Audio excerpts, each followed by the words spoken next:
All right, friends, we've got two new words that we're going to learn about today and talk about what they mean. We're going to look at what an angle is, and we are going to look at what in the world is a degree. And no, we're not talking about a fancy piece of paper that you get after going to college. It's a different kind of degree that we're going to talk about.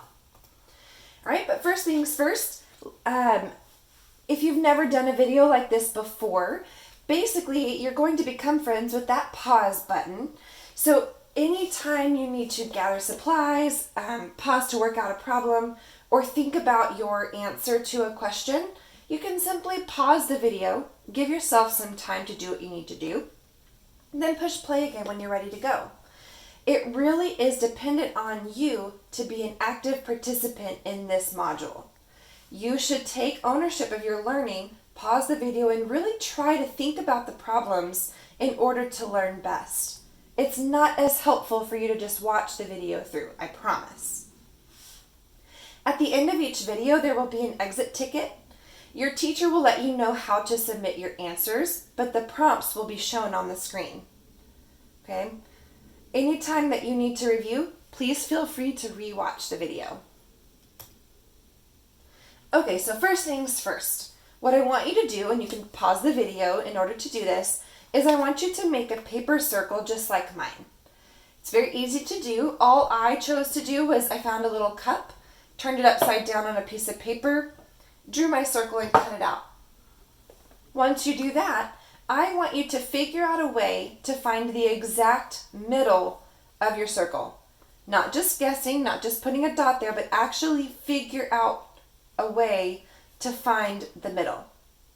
Once you do that, I want you to draw a ray from that middle point to the edge of your circle. Go ahead and pause the video while you work out your first part.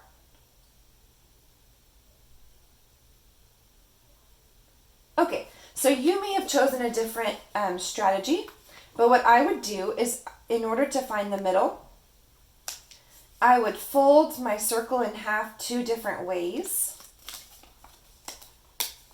And where those two halves meet up is going to be the center.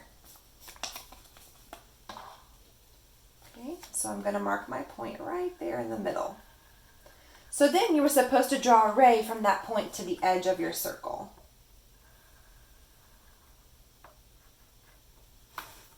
Okay, so that's about what mine looks like. I have a digital version here.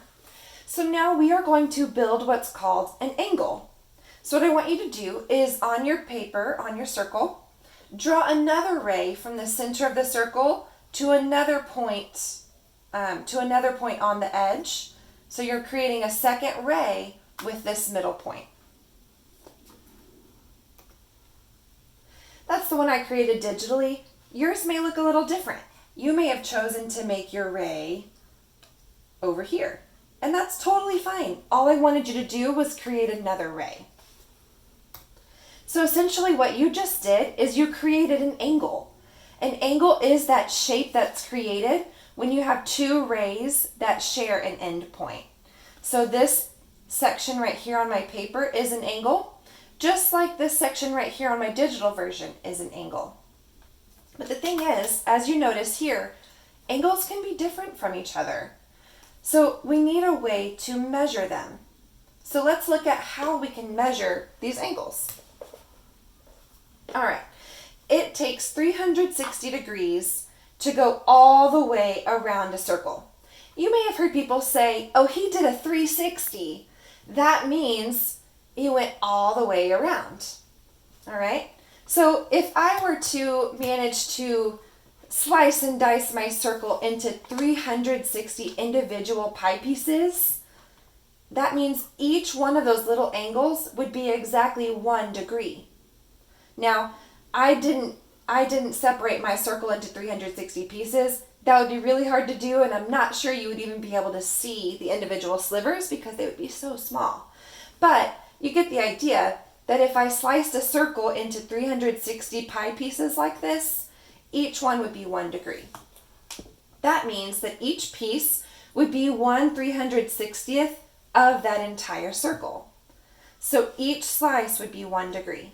Now, Instead of writing out the word degrees every time, we have a little symbol that you can use. It's this tiny circle that you put up here above on the right hand side of your number. Notice how degrees are representative of what fraction of the circle we're talking about? Well, you can use a little circle to represent the word degrees. Okay, so now it's your turn to try to figure some things out. If my whole circle, if it takes 360 of those degrees to go all the way around the circle, I want you to figure out two different things for me. I want you to figure out how many degrees a half turn would be, and I want you to figure out how many degrees a quarter turn would be. Pause the video and see if you can figure it out.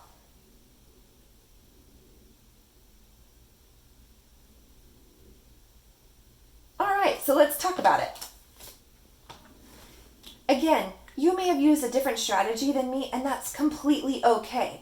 But essentially what you needed to do is first figure out how many degrees it would take to make a half turn with my other array, okay? So I know the whole thing is 360 degrees, right? And I want to know what half of that would be. So what I chose to do is I decomposed 360 into 360. And I halved each one of these. I know half of 300 is 150. And I know half of 60 is 30. So if I wanted to know half of the whole thing, I can take half of my 300 and half of my 60. If I combine those, I get 180 degrees. So I know my half turn would be 180 degrees. The next thing you needed to do is figure out how many degrees it would take just to make a quarter turn. Okay? Well, I already know that half a turn is 180 degrees. Okay, so that would get me to here. But I want to know what a quarter turn would be. Well, I know a quarter is just half of a half. So that's the strategy I chose to use to find what the quarter turn would be. So I need to divide 180 into 2 equal parts. Well, I know that 180 is the same as having 18 tens. So I know that half of 18 is 9.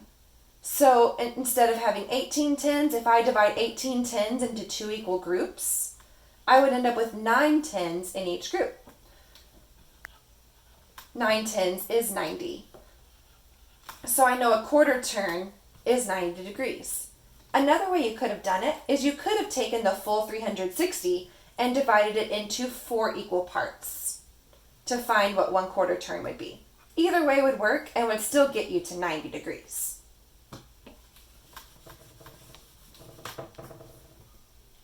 All right, time for you to explain your learning.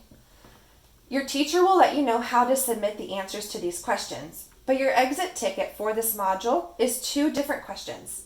Number 1, in your own words, describe the relationship between an angle and a circle.